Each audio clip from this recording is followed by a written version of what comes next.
right, it looks like the attendee numbers have stabilized, so I'd say we are ready to go. Hello to everybody that just joined. If you didn't hear me before, today Bonnie Zand is going to be joining us to discuss the Native Bee Society of BC's efforts to train local bee experts to map the diversity, distribution, and floral partners of BC's bee populations through the Master Melittologist Program and the BC Bee Atlas. The Native Bee Society of BC launched the BC Bee Atlas as a pilot program in 2021 with just a few volunteers. And now, not too long later, they have 65 apprentice level master melittologists that have received training through the Oregon State University Extension Service Master Melittologist Program and are contributing observations to the Bee Atlas database. As a final reminder, if anyone would like to tune in French, please click on the interpretation icon at the bottom of the screen and you can select French from there. Et donc, je rappelle que si vous souhaitez écouter ce webinaire en français, il suffit de cliquer sur l'icône d'interprétation en bas de l'écran et sélectionner le français.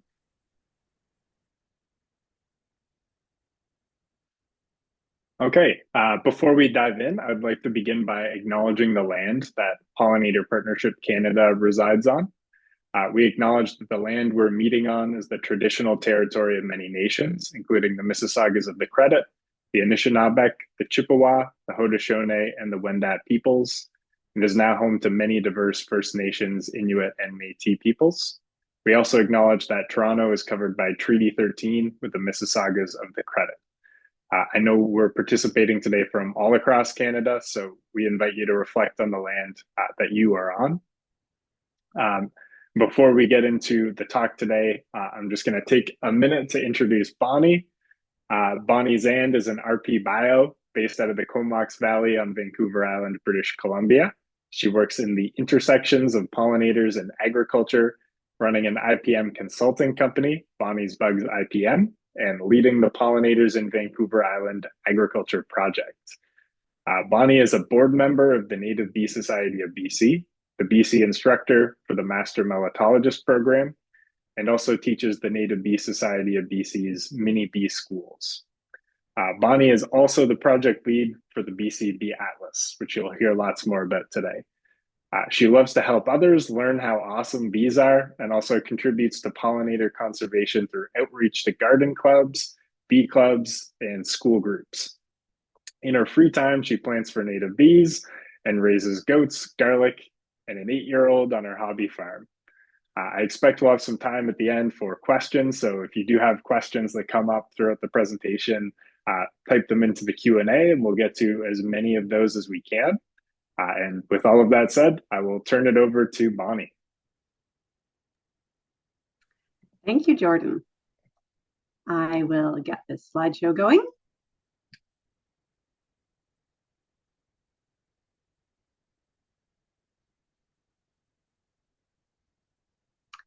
All right, does this look good? Okay. Yep. Thank you for the warm welcome.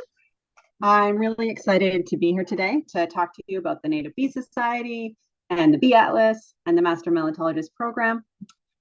Before I get started, I do want to acknowledge that I am zooming into you today from the traditional and unceded territories of the Comox First Nation, and that's located on Vancouver Island, BC, Canada.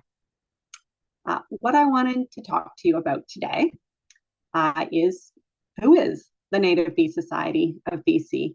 So I want to introduce you to some of the projects that we work on, including our Bee Atlas. Then I want to talk about why we need a Bee Atlas anyways. After that, I'd like to explain how our Bee Atlas works, and particularly our Master Melittologist training program. And then finally, share some of what we found as we've started this work. So, to begin,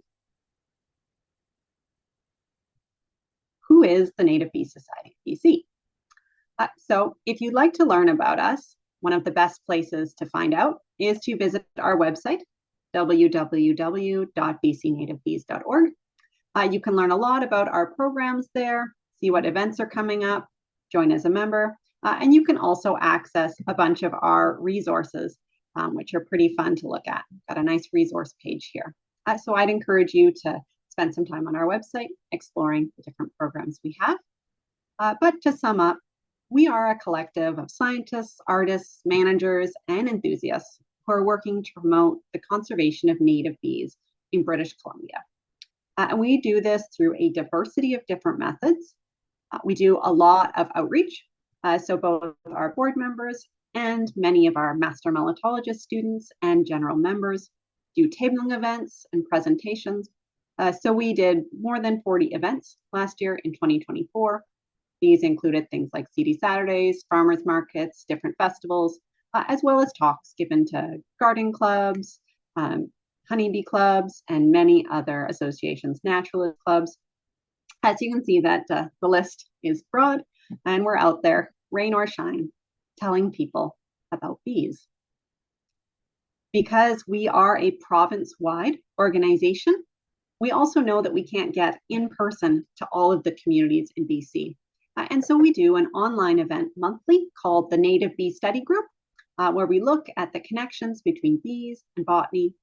This happens on Zoom on the fourth Wednesday of every month at 7 p.m. Pacific time. And everyone is welcome to join this. You can find our next theme, our February meeting. Our theme is going to be Bees Getting Buzzy. And it's February, so the month of love. So you may interpret that however you would like. And what we do is we have a shared slide deck where everyone is able to go in and create a slide showing photos or questions that they have. And then we work through those as a group and talk about them.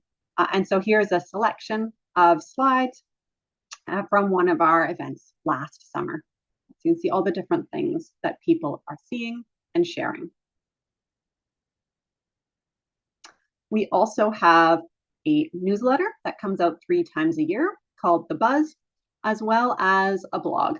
And so again, anytime something's going on in the society, you're likely to be able to find out about it there. And you can subscribe on our website to get The Buzz directly to your inbox. And so here's a selection of some of the articles that we've featured in the last year. One of the big things that we do are courses. So we like to train people on how to identify bees, both in the lab and in the field. And so we do 1 to 5 day courses, and we did 5 of these last year. And we're currently gearing up for our courses for the coming season. We're going to have something in Nanaimo in May, and then something in a big one in Penticton in June. So if you'd like to come out and get really nerdy, we would love to see you. And again, watch our website for details on these events. We also encourage people to contribute to the science about bees and to their own knowledge through our iNaturalist Bee Tracker. And so this is a project that brings together all of the observations of bees made on iNaturalist in the province of British Columbia. And so far we have almost 60,000 records of bees that people have photographed with a total of 187 species.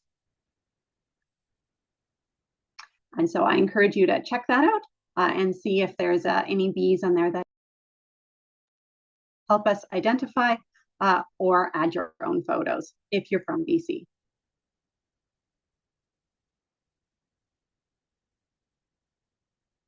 And then in addition to this, we have our BC Bee Atlas. And this is our feature program that we've been working on for the past couple of years, first in the pilot stage, and 2024 was our first year of really going for it and doing this project. And this is what we're really here to talk about, and the project that the Native Bee Society does that I'll be focusing on for the rest of this talk. And the mission of our BC Bee Atlas is to document the distribution and floral hosts of all the bees in BC. So we're looking for details on what bees occur here, where they occur, what time of year they occur, and what flowers they are visiting. So that's all super important information for conservation. So why do we need a bee atlas? Don't we already know quite a bit about bees? Well, British Columbia is the most diverse province in Canada in terms of bee numbers. So we know that we have about 500 species in BC that have been recorded, but we suspect we may have up to 600 species. They have not all been recorded yet. We have such a high diversity of bees here in British Columbia because we have such a diverse landscape. We have coastal regions, we have mountains, we have northern regions, and we also have desert in our southern interior, which is the most diverse part of our province at about 400 different bee species. So altogether, BC has 2/3 of all the species of bees known in Canada. And we have a really good diversity in terms of families and genre. So BC has 6 out of the 7 worldwide families of bees. The only family we're missing is found only in Australia, so that's not likely to show up here anytime soon. We have 42 different genera of bees. So these are things like Megachile, which are leafcutter bees, and Coleoxys and Andrena are all our different genera. And as I said, we know we have at least 500 species. And this is based on data from the Wild Species Canada 2020 report. So that's a lot of bees. And these bees are highly diverse. They range from single mothers who nest in the soil, to bees excavating pithy stems, to bees that create nests out of resin and pebbles, to bees that are so specialized that the only plant whose pollen they'll actually use to feed their young is toxic to other bees, to bees that collect floral oils rather than nectar, to bees that specialize in laying their eggs in the nests of other species, to social bees that can teach each other how to manipulate flowers and work cooperatively. So it's a lot of different bees. They do a lot of different things. And these bees are super fascinating, and they're also really essential to our biodiversity in our ecosystems. Bees facilitate the transfer of genetic material between plants so that those plants can set seeds for the next generation and also produce fruits and nuts that provide essential food for wildlife. And so you can see bees are super diverse and super important, but we actually know very little about our bees. And so again, I'm looking here at data from the Wild Species 2020 report, which was looking at all of the wild species of BC, actually all the wild species in Canada. I'm just looking at the BC numbers and trying to put a rank on it. And so this is the bees. And so BC, they rate 490 species of wild bees. This is not including invasive bees or introduced bees. And the colored bars are the bees where they were able to put a ranking on. And so 13% of the ranked bees were ranked as vulnerable or worse in the ranking system.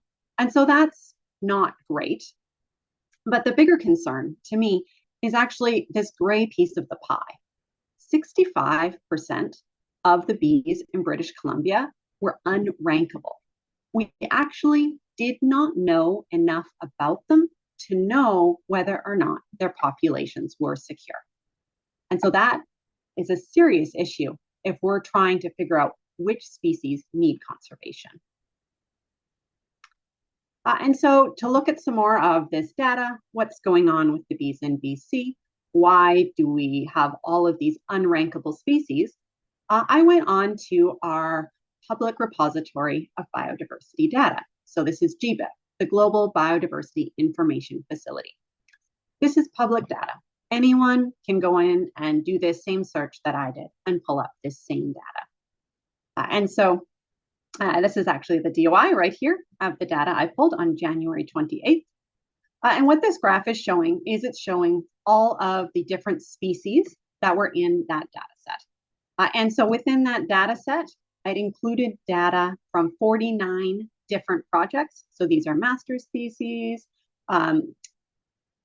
or inventory projects that have shared their data publicly. It also includes all of the research grade observations from iNaturalist. And so using all of that data, GBIF reports 457 species of bees here in British Columbia. And so I've got the species here along the x-axis, and I've organized them by how many observations of each species there were. And so the number of observations is here on the y-axis.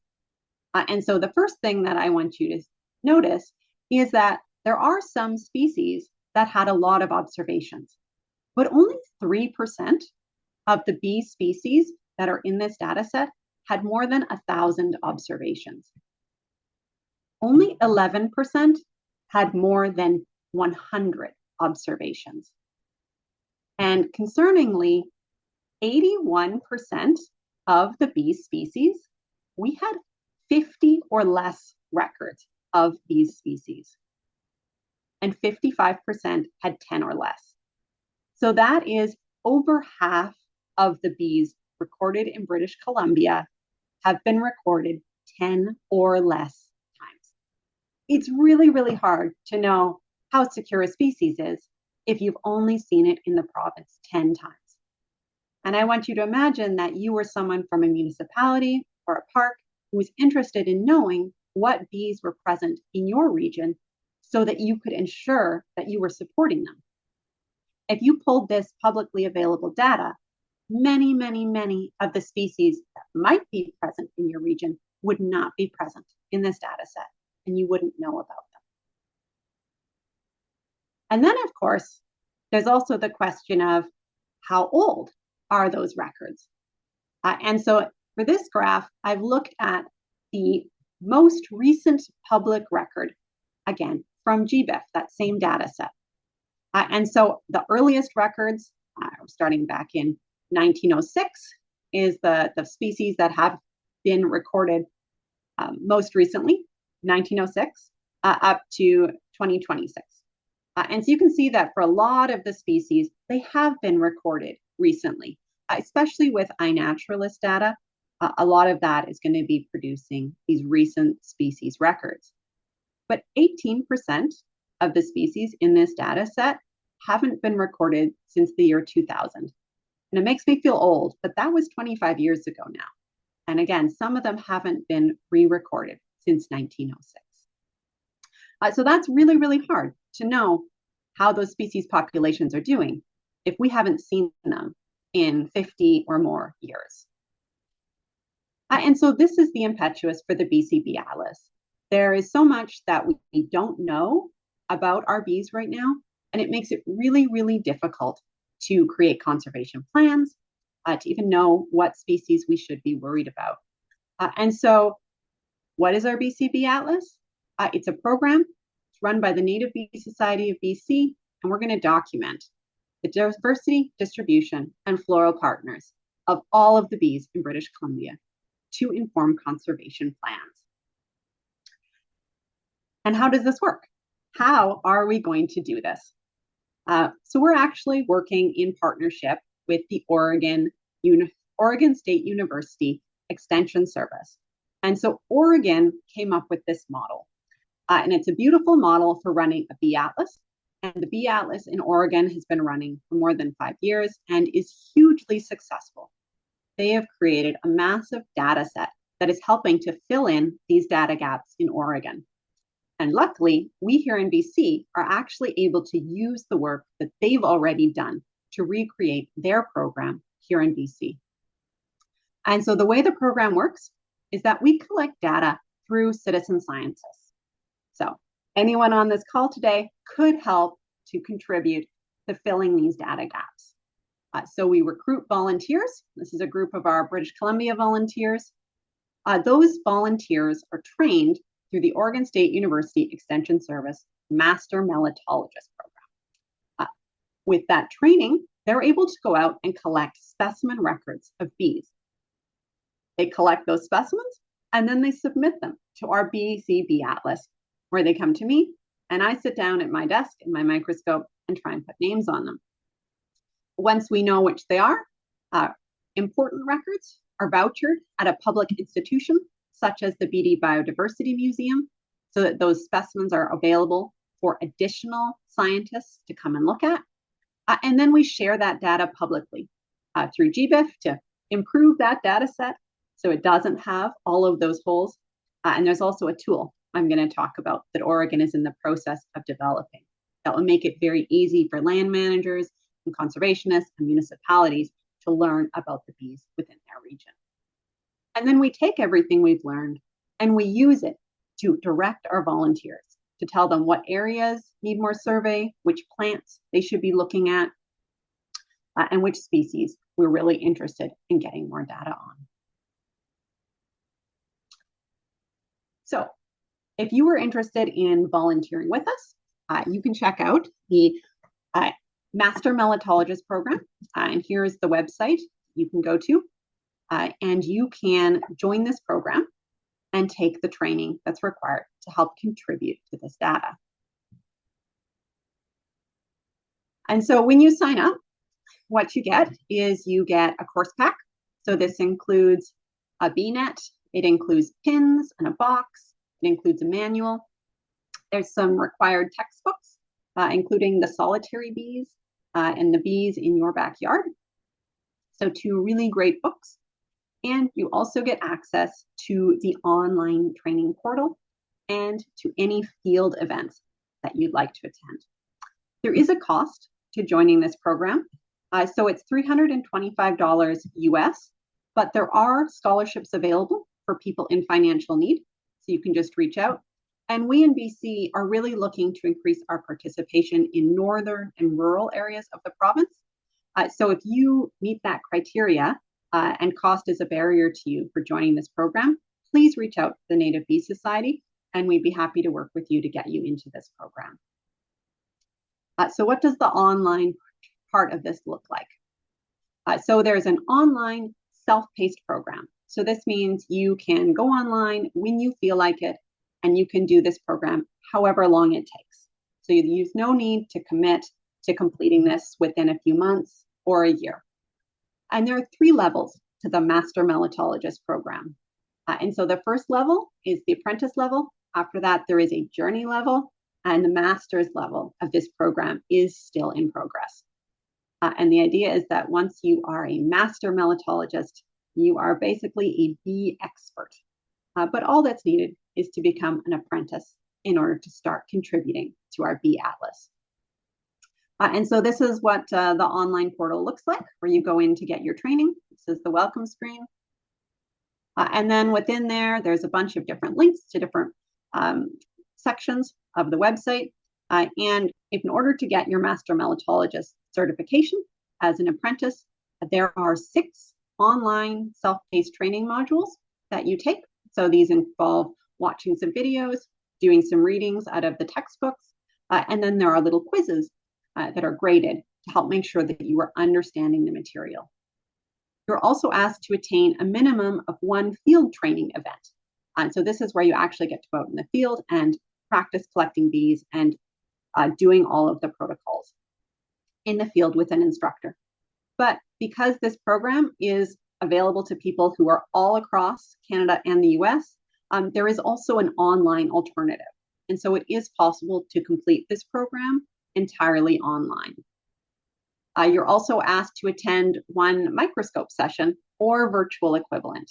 And so I actually just led a virtual microscope session last weekend where I hooked my microscope up to the computer and was working through looking at bees and looking at all the different features that we use to identify them in an online form for people who couldn't attend an in-person event. And then we also ask that you attend a minimum of 1 in-person collection day outing or virtual equivalent. And so again, in addition to all of this online self-paced programming, there are also monthly online meetings for all of the Master Melittologists, usually with a really interesting speaker talking about something to do with bee biology or bee study. And so you can attend as many of those as you want. And then you also need to earn service points. And so you do that by doing outreach, writing articles, or helping with identifying bees on iNaturalist. There's lots of different ways to earn your service points.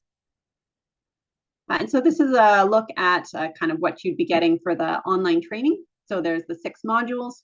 And so these cover things like catching bees, what is a sample event, gluing bees to pins. And then after you watch these, there's going to be a little quiz. And so for some of the early modules that we ask you to look at before you go out in the field and start doing any collecting. They'll ask you to do things like collect an example sample event and then show the instructor how you've done it. So they're sure that you're following the procedures correctly. Or go out and pin a few bees and set them up in your box, take pictures of that and send them to the instructor so that the instructor can make sure that you're doing everything properly. After you've done that, then you go to an in-person event if you can make one. And so here in BC, we have 3 to 4 in-person field trainings per year, as well as 1 in-person microscope session per year. And again, and you don't have to come to these. This can be completed 100% online, but it is super fun hanging out with a bunch of other bee nerds, running around with nets and looking at things in the field. And so here we are. This is in Vancouver, out in early spring. And then this is also in Kamloops in the fall. We're collecting off of rabbit brush. And so these are great opportunities to connect with other people that are passionate about the same things you are, and also to make sure that you are correctly doing the procedures. And so I'm just going to kind of show you what this looks like, actually collecting this data in the field. And so one of the key to the trainings is making sure that all of our students know how to capture records. And so we actually have a really smooth workflow. And so what we do is we send volunteers out into places with beautiful flowers. They walk through the flowers, and when they see a bee and catch it, they record on iNaturalist, not the bee itself, but the flower that the bee is using. And so they're going to take photos of the flower, they're going to put it onto iNaturalist, and they're going to add it to a project. In this case, the Master Melittologist outside of Oregon project. It's a couple of very simple fields to fill out that produce a field code, and then all of the bees from that plant are associated with that record. And so this is what that workflow then looks like. Here on iNaturalist, we have photos of the bees that were, photos of the plant that the bees were caught on iNaturalist. When you fill in those data fields in the project, through the magic of coding, museum quality labels are produced, and they are actually mailed to your house. So you get your label, which you can then put on the bees you caught. And the beautiful thing about doing it this way is that we're collecting data not just about what bees are present in an area, but also about the plants they use. Not all bees feed on all flowers. And so this is an example of what the data might look like after we'd been out in an area with, say, 4 different plant species. So we might see, for example, that this red bee will visit the pink flower, the blue flower, and the green flower. And each line is an interaction, a visit. The green bee might visit only the blue flower or the green flower. And this blue bee visits only this yellow flower. And this yellow flower is visited only by this blue bee. And so as we find these interactions and relationships between the plants and the bees, we are able to start to create an interaction network. And so here's an example of what this looks like as we increase the number of bees and the number of plants. So it's bees along the bottom and plants along the top. And we can then use this data to think about planting lists. What are the minimum number of plants I need to have in my area in order to support all of the bees that are present? Or are there any bees that are absolutely required in order to support this particular plant that I'm interested in? And so we can start answering a lot of interesting questions and really start to work towards good conservation plans for these bees. And so this is, again, that workflow. You're going to take a photo of the bee a photo of the plant that the bee was caught on. You're going to get a label that you're going to associate with that bee. And then there's actually an online volunteer portal where you can go in, use this unique identifier code to pull that record up. And we actually encourage our volunteers to try and figure out what types of bees they've caught, because learning more about your bees makes you a more effective volunteer. And this is what it looks like in the end, are a bunch of specimens with their associated labels, and then they get sent to me. And this is actually what I am doing right now, is our 2024 bees just came in for the year. And so I am currently working on sitting at my desk and looking at all of these different specimens and starting to put names on them. And then that data is then going to be made publicly available so that a land manager in one of the areas where we've sampled will be able to see what we found and learn more about the bees in their area. And so I just also wanted to add this super cool data explorer that Oregon is in the process of working on and will be launching soon. And so this is something that we are hoping to be able to have here in British Columbia in the next couple of years as well. And so this lets you sort out and look by what region you're in. You can look at what month you're interested in, and it will filter out all of the bees that occurred in that region, in that month. Or you can choose one group of bees. So say you're interested in the Coletidae, and then you can look and see what plants those bees were all recorded foraging on. And so a really nice, really interactive way to explore the data. And so we are working towards that. All right, now, I bet some of you are asking, gee, Bonnie, you're talking about specimens a lot. So that means you're going out and you're collecting and killing bees in order to save bees? Why do we need to collect specimens? Why can't we just take photos of the bees and let them stay alive? And it's a really, really good question. And the answer is that bees are really little and really diverse. And for many small bees, they're pretty much impossible to identify from a photograph. So you need to look at really intricate details in their jaws or under their heads. For some males, you actually have to look at their genitals and pull them out, which you cannot do when they are alive. And so for many species, specimen identification actually requires a specimen. However, iNaturalist and photo-based monitoring schemes are also important. And so I wanted to share some data from this study by Turley et al., comparing bee monitoring by community scientists, similar to how we're doing it. So comparing a collections-based program with iNaturalist. And so this was done in Pennsylvania. And so they both sent out citizen science out to collect bees, and they also looked at what was present in an iNaturalist project for the same region. And so what they found was that the collections found 235 different species of bees, while iNaturalist found 92 species. 81 of the species were the same, found in both iNaturalist and the collections, but there were 154 species that were only recorded in the collections. There were also 11 species only recorded on iNaturalist. And so by having both of these methods of learning about bees present, they did get more bees than if they'd had only one method. And so that's why we here in BC are really happy to have both our iNaturalist project, our bee tracker, and our bee atlas.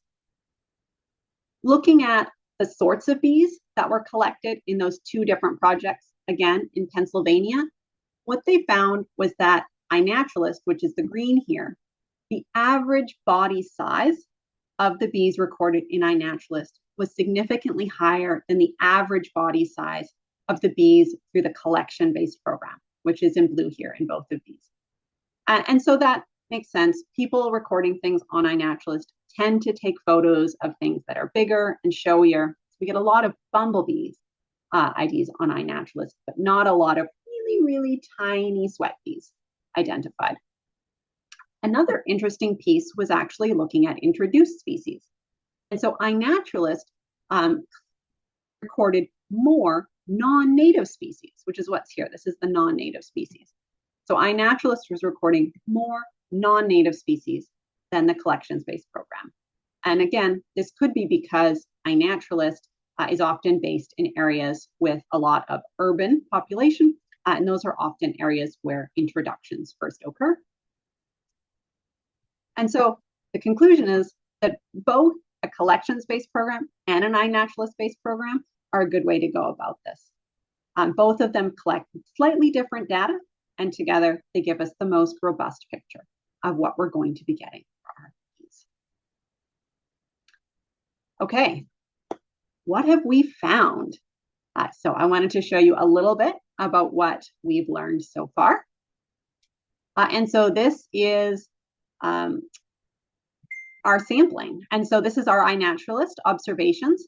And I'm just going to run the video. There we go. So you can see as time has gone on from 2020 to 2024, how our program has grown. And you can also see Washington has also started a Bee Atlas program, and they really exploded over the last summer, which is what you can see right here. And we are also growing here in BC, not quite as quickly. But you can see that the sampling distribution is getting better. Here in BC, we really want to push north. We need more northern distribution of samples. So looking at what we collected in 2024, so I've just brought these bees in. I am just in the process of looking at them.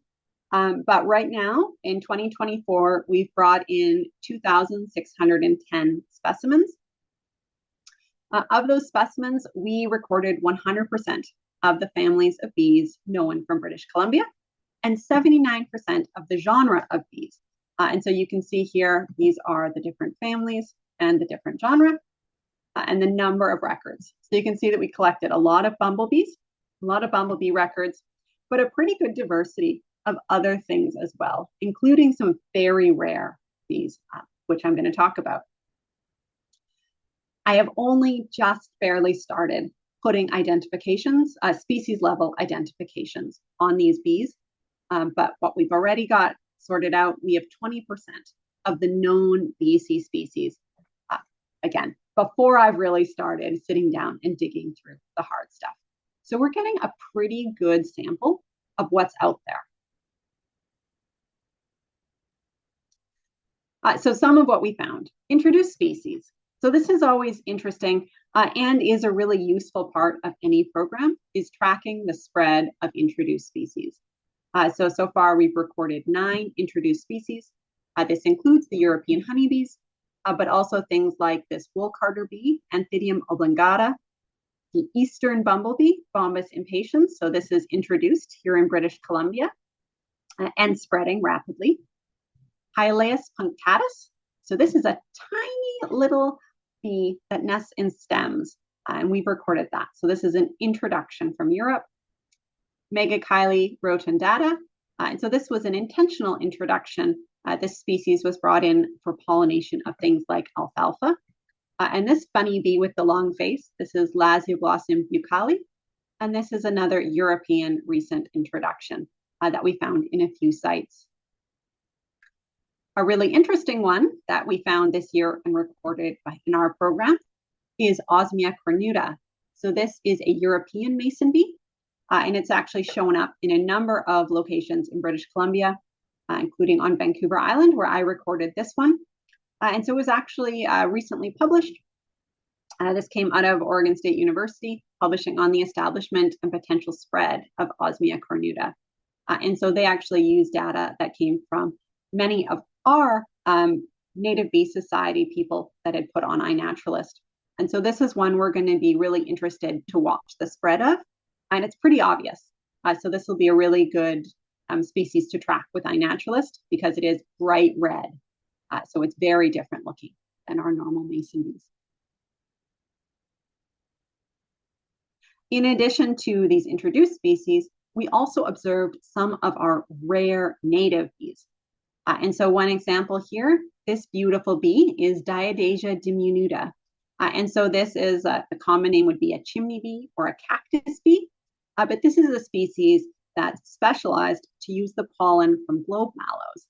And so you can see here, she's coming in to use this flower. And so we went on a special expedition this summer during one of our field courses to see if we could find this bee. Another interesting specialist bee that we've recorded is Duforia holocyana. So this is the snowberry bee. And so the genus Duforia, these are short-faced bees, and they're almost all specialists on some types of flowers or another. This one is a specialist on snowberry, and so it requires snowberry pollen to feed its offspring. The pollen from no other plants will be acceptable. And so we made some records of this, and we also recorded a cuckoo bee that parasitizes the snowberry bee. And so this was pretty exciting. So here it is, little Biastes bee. And this flower is a yarrow flower. And so I just want you to imagine how small this tiny little bee is on those little yarrow flowers. And so we've got a few records of that species. Another really fun one was Macropus nuda. And so this is the yellow loosestrife bee. And this bee is actually the only bee in its genus or family that's known from British Columbia. So it's in the family Melittidae, and it's an oil collecting bee. And so that means that rather than collecting nectar from these yellow loosestrife Lysomachia flowers, it actually collects oils that the flower produces. And you can see it here, scraping oils from the glands on the flower and mixing them with the pollen. And so it has an incredibly specialized life cycle. We're only going to find it where this plant occurs. And so we actually made 3 specimen records of this species this year. And the only 3 previous specimen records in GBIF, that data set that I pulled out, were from 1914. So it's pretty exciting to get some more specimens of that. There are also 4 iNaturalist records of this species that were created more recently. And the really interesting thing about that is that all 4 of those iNaturalist records were actually made by people associated with the Native Bee Society. And so 2 of those records are actually from participants at the class where we went out and searched for this and found it. One of them is from another one of our Master Melittologist students who also went searching this summer and found another population in a different area. And so even if you're not interested in specimen collecting, being part of these programs and learning this stuff is still really, really helpful for being able to know what bees you should be looking for, what flowers to be finding them on, and going out and making these photographic records. Another fun thing about this bee is that it has a cuckoo bee. And the cuckoo bee is so rare that it has never been recorded in British Columbia, and it's only been recorded a handful of times in all of Canada. And so one of the things that we have as our goals is to continue to go back to these areas where we documented the host bee to see whether or not we can find that really rare cuckoo bee. So I hope that this is interesting to you. If you think this seems like a fun project that you might like to contribute to, I'd encourage you to get involved. And so you can do that by supporting the Native Bee Society in our programs through either membership or donations. You can join the Oregon State University Master Melittologist Program if you'd like to actually help us to collect specimens. And of course, learning more about bees, take a course, whether that's a course put on through the Native Bee Society or something else. I know the Pollinator Partnership has a bee steward program, and Oregon State University also has a bee steward program that you can take. I'd also encourage you to just get out and record bees with your camera and put them up on iNaturalist. That also supports us in learning more about bees. And this program is really transportable. We're taking what Oregon is doing and using it here in British Columbia, but you can do this anywhere in Canada or else in the States. I don't know where everyone on the webinar is from. But if you're interested, consider getting a group of people together and thinking about what it would take to start your own bee atlas. All right, so that's what I had to share with you today, but I am happy to take any questions, and thank you for listening. Thanks, Bonnie, for that really great presentation. Such a cool project. Yeah, but my takeaway is it's just shocking to see like how much we don't know about so many species. That 65% number kind of blew my mind. Uh, really highlights the Yeah, importance of this project and other monitoring projects. Like the other thing I had no clue absolutely. is the difference between iNaturalist observations and like the collection based programs. That blew my mind too. That was really interesting. Important to take so many different approaches to this. Absolutely. There isn't a one size fits all answer to the problem. Um, so we need photographs, we need collections, we need monitoring programs, we need inventorying programs. There's a lot of data that's missing. So all hands on deck. Yeah. Uh, so I see we do have about 10 minutes left for some questions. So I'll do some rapid fire questions for you. Um, just a couple that came up in the chat. One person was asking for the names of the text references from the Master Melittologist Program, or the textbooks. I think one may have been the Danforth book. Yeah, so it's the Solitary Bees, which is the Danforth book. And then the other one is The Bees in Your Backyard, which is Olivia Messenger Carroll. And so they're both really interesting, really fun books to read. And then I think you're also recommended to have the Bumblebees of North America, which is the Paul Williams book, but it's not a requirement. Perfect. Can confirm the Solitary Bees is such a good book. I've got it right here. Mm-hmm. It's awesome. Um, Someone else asked how much the courses cost. I think there was a related comment, so I'm just going to see if I can find. Yeah, how much the course costs, and if there are any, and if it's subsidized by anyone. Yeah, so the cost to do the full Master Melittologist program through Oregon is $325 US. There are subsidies. So if finances are a concern, you can reach out to the Oregon State, their program, and ask for a subsidy. And if you're in northern or rural BC and you're thinking about this, but you're not sure, and cost is one of the reasons, please reach out to the Native Bee Society, and we're happy to work with you because we would really like to have more people in the northern region. So we're happy to provide some financial support. Yeah, so there are some subsidies. And I should also add that Oregon does have a bee steward program, which is a lower cost. It's the same sort of online model, but without the focus on collecting. And so for people that are sort of like, oh, I'm kind of interested, but I'm not sure, you can take the bee steward course through Oregon. And if you decide after that that you want to do the Master Melittologist program after all, I think they apply the course fee for the bee steward program to your Master Melittologist fees. So you don't have to pay twice and kind of try and see if you like it. But all the information is on the Oregon website. And so you can go there if you just Google Oregon State University Master Melittologist, that should come up. Okay, perfect. One more question. It's an interesting one. Uh, Regarding the bee species numbers, the high diversity of bee species we see in BC, could that largely be because of the people who are observing and studying the bees there? Is there much possibility of other regions in Canada being more diverse, but we have not observed the diverse numbers yet? I think some of both. So as we do more study, we find more species.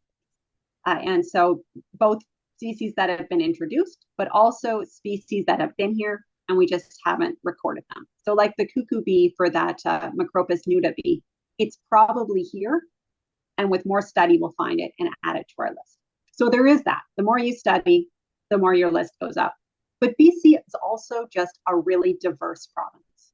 And so because we have so many different types of habitat, we have different bees that are adapted to all of those different types of habitats. And so I think even if you work really hard in Saskatchewan, we're still going to be ahead, just based on the diversity of ecosystems in this province.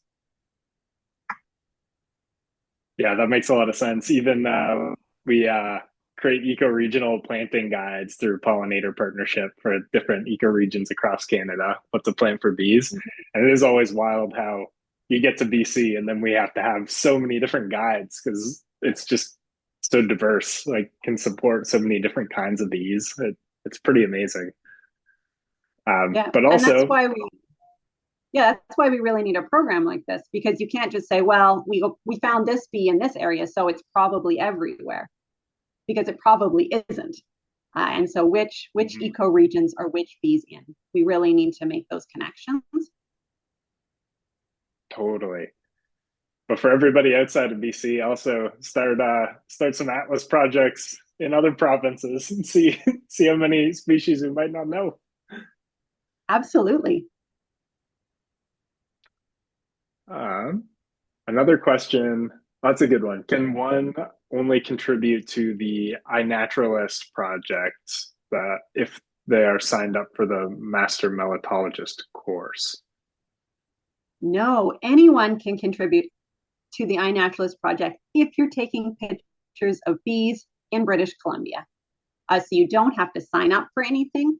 You take a picture of a bee and load it up on iNaturalist in British Columbia. It is automatically entered into our project. And people from anywhere can go into that project and help us to identify the bees, because that's also a real need, is learning how to identify those bees and what the features are to ID them from photographs. Perfect. One more. So for some of the specialist bees that utilize plant species that may be identified as invasive, such as yellow loosestrife, and maybe the focus of control programs, do you have any thoughts on conservation challenges related to that? Yeah, so it's difficult. I will say that with the yellow loosestrife, there's an invasive purple loosestrife, and that is not the plant that the yellow loosestrife bee is using. So it is using a plant that is native to BC, Lysomachia ciliata. And so in that particular case, we don't have that concern, but many invasive plants are very attractive to bees. And so when you have a bee that is focusing on an invasive plant, that does potentially create some issues. But what I would say is look for a native plant that will fill that niche and provide the food for that bee.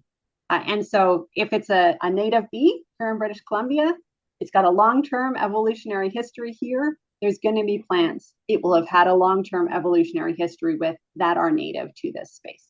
And so that's why I always encourage people to choose native plants whenever possible. Not all introduced plants are going to be invasive, and not all introduced plants don't support specialists. Many of our specialist bees are broad specialists. So for example, they may only visit plants in the family Asteraceae. There's lots of introduced in Asteraceae that they will visit. So just because something's introduced doesn't automatically make it bad for bees. But if you can choose a native plant, we're less concerned about it becoming invasive, and it's more likely that it might support a specialist that's a more narrow specialist. Yeah, that makes a lot of sense. And I think we've got time for one more question. So the last one, do you think there would be potential for this type of atlas project for other groups of pollinators, such as flies, or would there be logistical problems in doing so? I mean, I would love it if there was a fly atlas, and I would actually like to coordinate with the BC Fly Atlas, because our volunteers bring in lots of flies.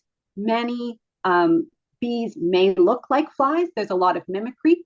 And so we tell people, if you're not sure, go ahead and catch it. So I've got a box of flies that came in this year that I would love to pass off to a fly atlas. And so I think you might run into issues with encouraging some volunteers. Flies are less popular than bees are, a little less cute and fuzzy. But if you found a good group, I think this would be a similar project. You'd have to, with bees, we can focus pretty well on plants. and flowers. But with flies, you may need to, go out and find some poo to hover over, or something dead, or some tree sap. Whereas with bees, we can kind of be pretty sure that if we're looking on flowers, we'll find them. But yeah, go make a fly atlas, somebody. Yeah, a lot of great points. But yeah, so true that often the flies and the wasps and the bees all look quite similar. We always in presentations do is it a bee, a fly, or a wasp? And start out easy, you get to the end, and it can be pretty hard, even if you've spent a lot of time looking at all these insects.